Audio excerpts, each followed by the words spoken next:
హరి ఓం శివోహం. Survey జనా సుఖినో భవంతు. నా గురు పరంపర పాదాలకు ప్రణామాలు.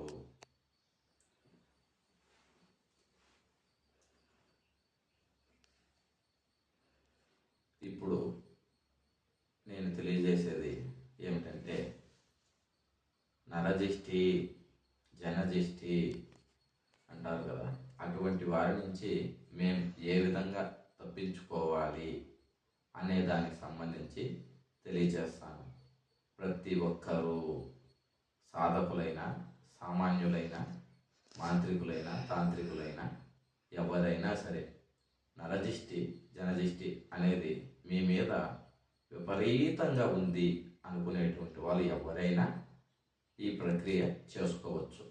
అది ఎంత వారికి ఎక్కువగా ఉందో దిష్టి దానికి తగ్గట్టుగా చేసుకోవాలి. ఎప్పుడెప్పుడు చేసుకోవాలి?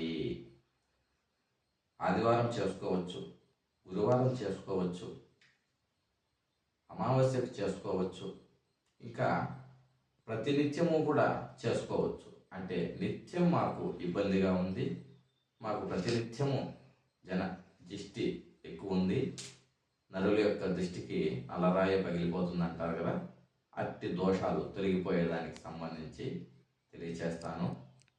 అంతేకాకుండా ఇవి ఏ సమయాల్లో చేసుకోవాలి అంటే, సాయంత్రం పూట చేసుకోవడం చాలా ఉత్తమం, రాత్రుల్లో చేసుకోవడం మరీ ఉత్తమం. ఉదయం పూట కాకుండా సాయంత్రం, అంటే వారు వృత్తి, వ్యాపార, ఉద్యోగ, వారి కర్మలు ఏవైతే ఉన్నాయో అవన్నీ చేసుకుని ఇంటికి వస్తారు కదా, అలా వచ్చినప్పుడు చేసుకుంటే బయట వారికి ఏ ఏ దిష్టి ప్రభావాలు తగిలాయో అవన్నీ తొలగిపోతాయి, ఆ దోషాలన్నీ హరించుకుపోతాయి. ఆ విధంగా ఒకవేళ సమయం లేదు, ఇంటికి రాగానే మర్చిపోయాము, మరి మా పరిస్థితి ఏంటంటే, మీరు భోజనాలన్నీ చేసి కాలకృత్యాలంతా ముగించుకొని ఇంకా నిద్రపోవాలి అనుకునే సమయం ఆసనం అవుతుంది కదా, అప్పుడు కూడా చేసుకోవచ్చు. అర్ధరాత్రి వరకైనా చేసుకోవచ్చు, ఎటువంటి ఇబ్బంది లేదు. ఆ విధానంలో చేసుకోవాలి. ఆ విధానంలో చేసుకునేవారు వాటికి సంబంధించిన వివరాలు, ఏవేవి వాడాలి, ఎలా చేయాలని తెలియజేస్తాను. ఇంకా ఏదైనా సందేహాలు ఉన్నవారు మా వాట్సాప్ నెంబర్కు మెసేజ్ చేయండి. అన్ని ఫోన్ కాల్స్ మాట్లాడలేము, సమయం సరిపోదు కాబట్టి మీకు మెసేజ్కి సమాధానం లభిస్తుంది. వీలున్నప్పుడు మాత్రమే మాట్లాడగలుగుతాము. మా నెంబర్ 8500557488. మేము విశ్వకర్మలము, అంటే విశ్వ బ్రాహ్మణులు అంటారు, ఆచార్యులు అంటారు, కంసాలులను కూడా అంటారు. మేము వృత్తిరీత్యా వడ్రంగి పని చేస్తాము. మా నాన్నగారు స్వర్ణకారులు, అంటే బంగారు పని చేసేవాళ్ళు. వాస్తు, జ్యోతిష్యము, మాంత్రికము గురువుల దగ్గర గురోపదేశం పొంది స్వీకరించినాము.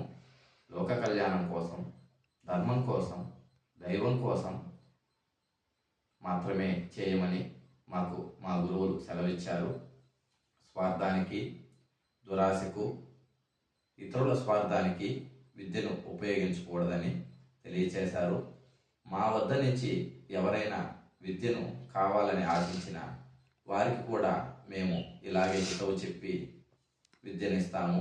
విద్య, వాక్కు, ఉపదేశము ఇస్తాము. స్త్రీ పురుషులు ఎవరికైనా ప్రాప్తం ఉంటుంది, చేసుకోవచ్చును, ఎటువంటి ఇబ్బందులు లేవు. వచ్చిన వారు ఉండటానికి వసతి సౌకర్యాలు మేము ఏర్పాటు చేసి ఇవ్వగలము. వారికి వీలున్నప్పుడు వచ్చి వారికి కావాల్సినది తీసుకొని వెళ్ళవచ్చును.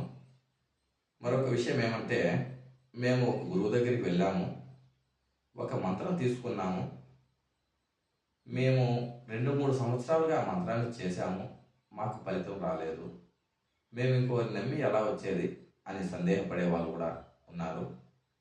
కాబట్టి అట్టి వారికి నేనేమంటున్నానంటే, మంత్రం మీరు తీసుకుంటే సిద్ధితో పాటుగా వాక్కు, ఉపదేశం కూడా ఇస్తున్నాం కాబట్టి మీరు తీసుకునే క్షణం నుంచి ఆ మంత్రం పనిచేస్తుంది అని తెలియజేస్తున్నా. లోక కళ్యాణం కోసం పనిచేస్తుంది.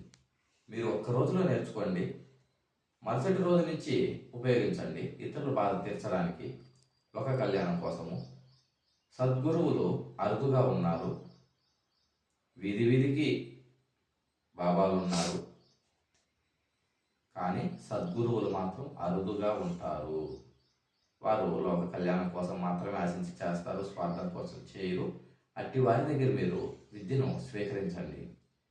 సర్వ విద్యలు నేర్చుకోవచ్చు, ఎలాంటి ఇబ్బంది ఉండదు. ఇప్పుడు దిష్టికి సంబంధించి నరదిష్టి జనదిష్టి అంటారు కదా, అదేవిధంగా గ్రహ పీడ దిష్టి కూడా, గ్రహాల సృష్టి పీడ కూడా తొలగిపోతుంది. మరికొందరు సాధకులు ఏదైనా ప్రయోగాలు చేస్తూ ఉన్నారు అంటే ఏదైనా సిద్ధి పొందుతున్నారు, అట్టి వారికి కూడా దిష్టి తగ్గుతారు కదా, వారికి కూడా పోవాలి కదా. ఇటువంటి వారికి కూడా అది తొలగిపోవడానికి సంబంధించి తెలియజేస్తాను. తెల్ల ఆవాలు, లవణం అంటే ఉప్పు రాళ్ళు, సాల్ట్ కాదు ఉప్పు రాళ్ళు, మిరియాలు, ఈ మూడింటిని ఒక చెంచా చేతిలో వేసుకొని ఎడమ చేతితో ఎవరికి వారే తీసుకోవచ్చును, లేదా వారి తల్లి ఉంటే వారి దగ్గర తీపించుకోవచ్చు, లేదా వారి ఇల్లాలు ఉంటే వారి దగ్గర తీపించుకోవచ్చు. ఆ విధంగా తీసుకొని ఆ పిడికిల్లో చేతిలో పెట్టుకొని తీసుకొని 3 సార్లు ఇటు అటు తిప్పి దిగదీసి మీ ఇంట్లో కట్టెల పొయ్యి వంట చేసే అలవాటు ఉంటే అలా మండుతున్న అగ్నిలో వేసేయండి. ఒకవేళ అటువంటివి కాలంలో పెద్దగా లేవు కదా, అందరూ వాడటం లేదనుకుంటే నదీ ప్రవాహ ప్రాంతాల్లో వేసేయండి. నదీ ప్రవాహాలు కూడా అన్ని ఊర్లకు అందుబాటులో లేవనుకుంటే చెరువులు, అది కూడా కాదనుకుంటే బావులు, అది కూడా లేదనుకుంటే వారి ఇంటి పరిసర ప్రాంతాల్లో కొత్త నిర్మాణాలు లాంటివి ఏదైనా జరుగుతున్నా కూడా వాటర్ నీళ్ళ సొంపు అనేది కట్టింటారు. గృహ నిర్మాణానికి ముందుగా బోరు వేసుకోకుండా ఉండేవాళ్ళు, అట్టి వాళ్ళు అందులో నీళ్లు నింపుకొని ఆ నీటితో వారి ఇంటి నిర్మాణం చేసుకుంటూ ఉంటారు. అట్టి వారి సొంపులో, నీళ్ళ సొంపులో ఇది తీసుకెళ్ళి వేసేయండి. అగ్గిలో వేస్తే కొందరికి వారి వారి దిష్టి ప్రభావం చేత బొగ్గని మండిపోతుంది. అంటే కట్టెల మంట లేకుండా ఒట్టి అగ్గే ఉన్నా కూడా మీరు వేసినప్పుడు బొగ్గని మండిపోతుంది. మీరు భయపడాల్సిన అవసరం అయితే లేదు. మీకు దోషం తొలగిపోతుందే కానీ వేరే కీడు హాని జరగదు. ఆ విషయాన్ని దృష్టిలో పెట్టుకోండి. ఈ విధంగా చేసుకుంటే ఎవరికైనా, పిల్లలు, పెద్దలు, స్త్రీలు, పురుషులు, ఎవరికైనా, వృత్తి, వ్యాపార, ఉద్యోగ, సాధకులు, సామాన్యులు, ప్రతి ఒక్కరికి ఈ తంత్రం బ్రహ్మాండంగా పనిచేస్తుంది, నిరాటంకంగా పనిచేస్తుంది. ఏ ఇబ్బంది లేకుండా వారి దిష్టి దోషాలు తొలగించుకొని వారు సుఖ సంతోషంగా జీవించవచ్చును. సర్వే జన సుఖినో భవంతు.